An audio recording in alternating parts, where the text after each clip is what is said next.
And get started. Hello, I'm John Lee, and I'm here with Miss Patricia Heisserer today. And just a couple of questions, because I know you have a lot of valuable information. You can help a lot of our viewers and listeners and people in our groups here, Pat. So, first of all, who are you, and what kind of a real estate investor are you?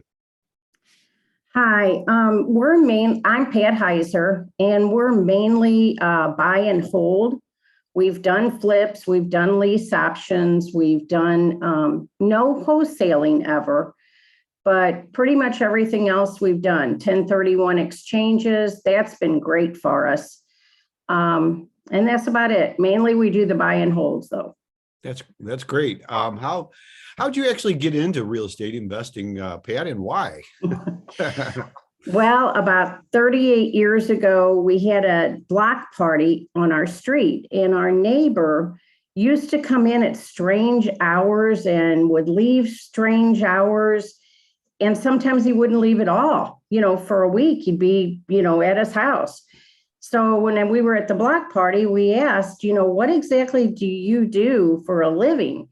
And he said, I just manage my properties. If there's a problem, I go out. And if there's not a problem, I don't have any reason to go out. So that kind of interested us. And that's how we got started. Well, that's great. Yeah. So you're just looking for a little bit better, maybe an easier lifestyle. It sounds like, like I did. Yeah. Yeah. That's yeah. great. What would you consider the best deal that you ever did, Pat? Probably the best deal that I think that we did was our first house that we bought in the St. Louis County. We had previously bought in St. Louis City. That seemed like those were the only deals that we could make work.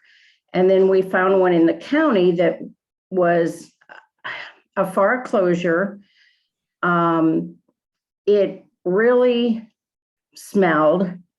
The mailman would not come up to the door. He would leave the mail like in a bucket or whatever out in the front. And Jim went in and took pictures. Jim, my husband, went in and took pictures and piled all the stuff that had been left in the house in one big area and took pictures, sent it in, said, the mailman won't even come to the door. We bought it for, I want to say $25,000. It's in Shrewsbury. And, we looked the other day and it's probably worth $185,000. Wow. So we've really made quite a bit of equity in that purchase. So that smell was maybe the smell of money. Well, yeah, it was actually the cats that they had in the house used the whole basement as their place. So it really smelled, and there was no heat, there was no air. And this was during the summer that we bought, so it reeked. Oh, wow. Yeah. Animals can make a difference. Yeah. That was probably my idea of the best deal that we have made. That's great. We still own it. You still own it. That's great. So it's that sounds like a perfect one to still own. Yeah. It's probably about 35 years we've owned it now. Wow. So it's really a good one for us. Very nice. Well, and then let's go the opposite way. What do you think the very worst deal is that you ever probably did? Okay, our worst deal, we normally go with entry type houses, things that we can sell pretty quickly because of the price range. Mm-hmm. This one was a house that was expensive, more expensive than the house we live in. And we bought it. Both my husband and I missed a big component, and that was the back entry garage was not tall enough. They didn't have a garage door opener on it, and we didn't think anything of it. They turned the light on, we looked in it, you just don't examine a garage. Well, it was not big enough for SUVs to get in when you had a garage door opener on it. Mm. As a result, once we fixed it up, it was really hard for us to sell because that's all people had at the time were SUVs. So we lost probably about $40,000 on that house. Wow.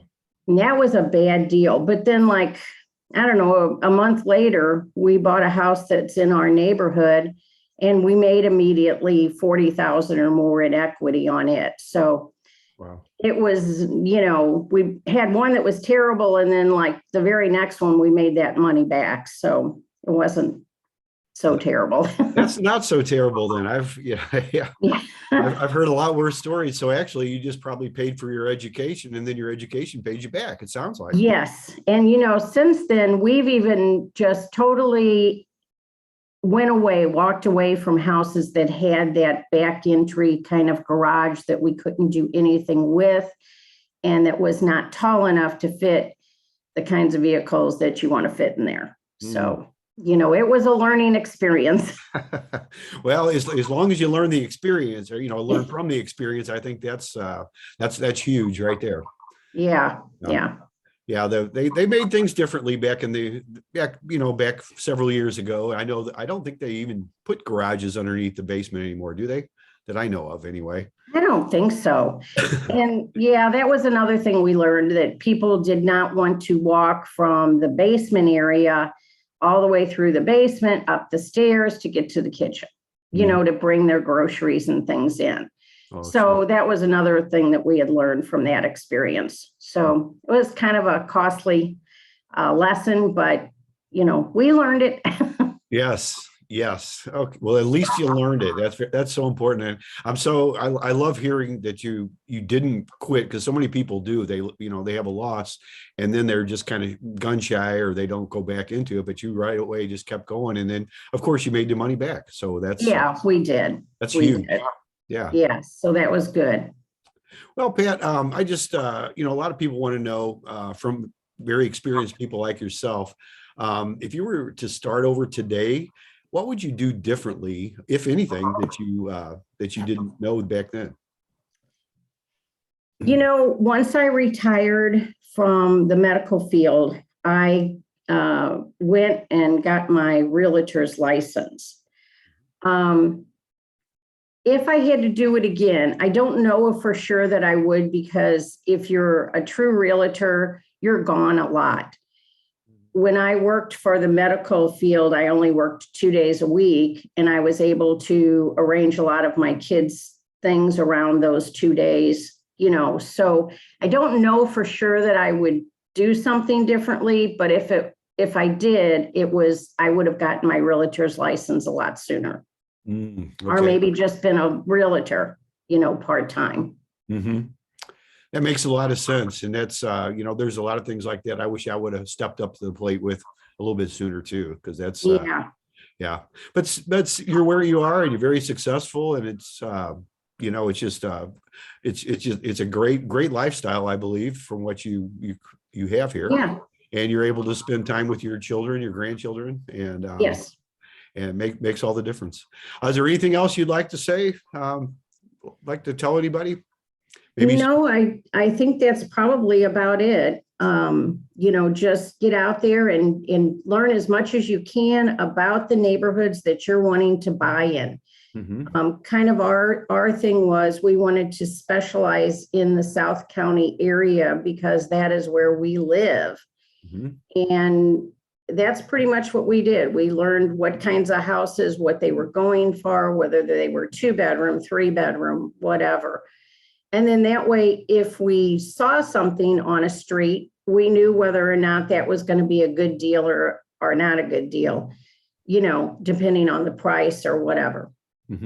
So the education on the local investing is what it sounds like has been really valuable for you, especially with your best and your worst deals there. Yeah. And because I know, we've, and I'm sure you have too, we've taken some, a lot of education trainings and things from some national trainers and speakers. But when it all comes down to it, your local area is what you need to learn, is what it sounds like is really been helpful for you. That's true. And then we also joined pretty much immediately the local REIA group, which we're still in. And that helped us tremendously, because we learned from people what not to do, even more than what to do, we learned what not to do. So we did not make as many huge errors as sometimes other people did. Yeah, that's so important to be around other people that you can network with like that, because a lot of times they've already made the mistakes Yes. we may be walking into. Right. And so we were able to not walk into those mistakes, So I wished I'd had somebody walk through it with us when we were looking at the garage, because we missed that. Yeah. Well, how would you know until you go, until you experience it? I mean, that's something I would have never even thought of. Yeah, well, we didn't either. So, it was a costly mistake, but we learned from it. Yeah. Well, I appreciate your very valuable information. I mean, this is something that can really help a lot of people right here.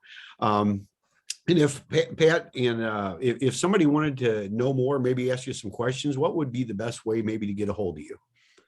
Probably my email. Okay. So that is Pat Heiss. So PATHEISS @hotmail.com. At hotmail.com. Okay, very good. Well, I thank you very much for your time, and we'll talk to you soon. All right. Thanks, John.